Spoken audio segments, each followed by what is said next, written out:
একদিকে যখন লাগাতার একের পর এক তদন্ত প্রক্রিয়াকে এগিয়ে নিয়ে যাওয়া হচ্ছে, ঠিক অপরদিকে এই মনোজিৎ মিশ্র ওরফে ম্যাঙ্গো, তার বিরুদ্ধে একের পর এক অভিযোগ। এবার রিপাবলিকে মুখ খুললেন কলেজের আরো এক প্রাক্তনী। 2019 সালে তার সঙ্গে ঠিক হয়েছে কিভাবে মারধর করা হয়েছে এবং তারপর আদৌ কোনো অভিযোগ নেওয়া হয়েছিল কিনা এই মনোজিৎ মিশ্রের বিরুদ্ধে, শুনুন। আমরা আপনাদেরকে জানাবো। প্রিয়াঙ্কা আমাদের প্রতিনিধি এই মুহূর্তে আমাদের সঙ্গে রয়েছেন। প্রিয়াঙ্কা, এই প্রাক্তনী ঠিক কি অভিযোগ করছেন এই মনোজিৎ মিশ্রের বিরুদ্ধে?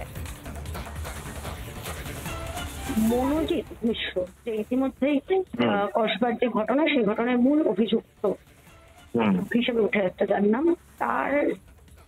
দ্বারা আপনি আক্রান্ত হয়েছিলেন এবং আপনাকে বেশ কিছু আপনাকে মারধরও করা হয়েছিল। ঠিক কি ঘটেছিল?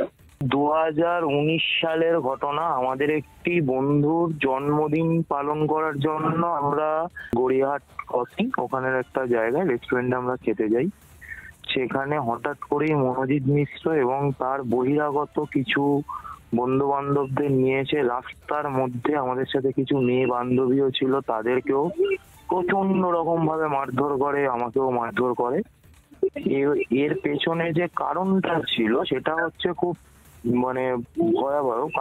কারণটা হচ্ছে আমরা তখন কলেজের স্টুডেন্ট। মনোজিৎ মিশ্র তার আগেই কলেজের ভেতরে অনেক নোংরামি করে ফেলে এবং আমরা কলেজের রানিং স্টুডেন্ট থাকাকালীন আমরা প্রিন্সিপাল ম্যাডামের কাছে গিয়ে তখন আমরা জানাই। তখন এই ঘটনাটা আমরা জানাই বলে সেই আক্রোশে গিয়ে রাস্তায় বহিরাগত ছেলেপুলে, যাদেরকে আমরা চিনিও না, কালীঘাটের কিছু ছেলেপুলেকে নিয়ে এসে আমাদেরকে ওখানে প্রচন্ড রকম মারধর করে এবং জিনিসটা এখানেই থেমে থাকে না। ওই মারধর খাওয়ার পর আমি নিজে ব্যক্তিগতভাবে সেই সময় দাঁড়িয়ে কালীঘাট থেকে টালিগঞ্জ থানায় যাই এবং মেডিকেল করাই। মেডিকেল করে টালিগঞ্জ থানায় যাই। পুলিশই আমাদের মেডিকেল করতে অব্দি নিয়েও গেছিলেন।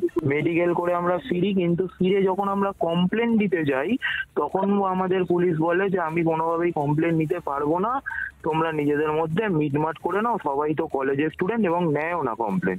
আমি এবং আমার আরেকজন সহপাঠীর নামে মিথ্যে মামলা দেয়, যে মামলা আজও ওই মামলা পেন্ডিং আলিপুর কোর্টে।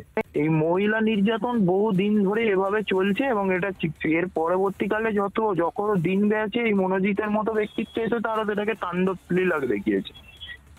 নানা ধরনের কন্টেন্ট দেখার জন্য লাইক করুন, শেয়ার করুন আমাদের ফেসবুক পেজ, সাবস্ক্রাইব করুন আমাদের ইউটিউব চ্যানেল।